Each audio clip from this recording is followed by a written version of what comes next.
So, JR, once the guys walk out of Nitro, Eddie would write this in his book. I want to share it with you. He said, one of the WCW road agents got pissed off and threatened to slice our throats. Yes, this is real. He was just talking out of anger, but it allowed us to go to Turner's Human Resources Department and say, look, one of your employees threatened to kill us if we left. Either take out the no-compete stipulation in our contracts or we're going to sue. Needless to say, Chris, Dean, Perry, and I were all given full unconditional releases, and we were officially free agents. Did you ever hear the story? That's where I came in. Yeah, but did you ever hear the story about Mike Graham? Supposedly this was all. You know, I haven't. Yeah. I haven't. Again, that's keeping up with the dirt. And when I'm, I have a busy life. I got you. I ain't got time to fucking read the Observer cover to cover and what's happening here and who's happy, who's unhappy. We didn't alter our plans. We thought that all four of those guys could come in and contribute in varying levels based on their skill set and obviously based on how they would be creatively booked.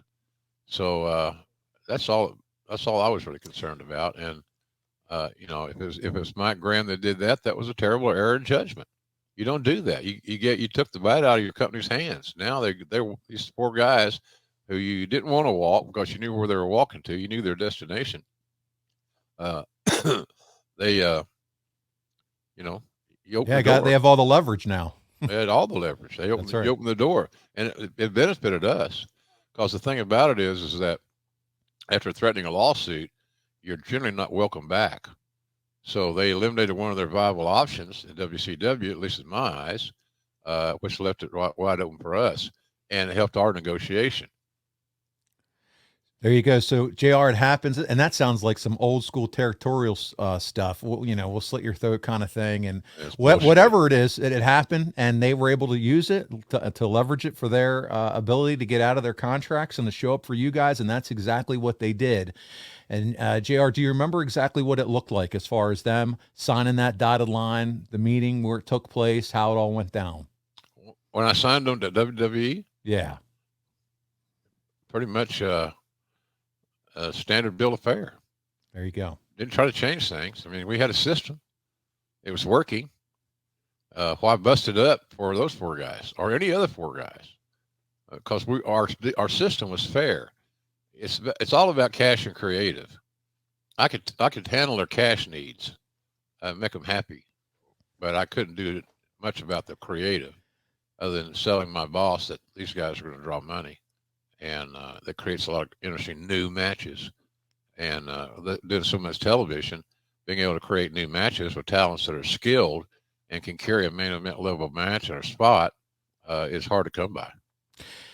Well, JR, Eddie did document kind of how it worked out in his book. So I'm going to read another little excerpt out of Eddie's book. He said, the very next day I was playing golf when Dean called. Hey, man, we've got to go up north to meet with Vince McMahon. I ran straight home, changed clothes, and headed to the airport. You talked about how you brought them in right away to Vince.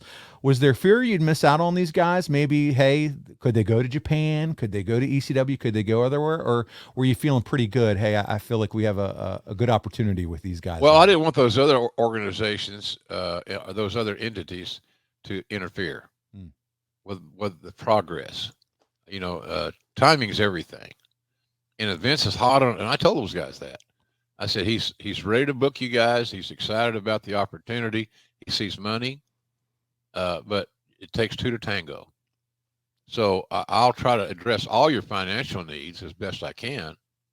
But I can't pay you what on the downside guarantee what WCW was paying you, because that was like a salary. This is your deal. This is what you make. Well, we still had that old school.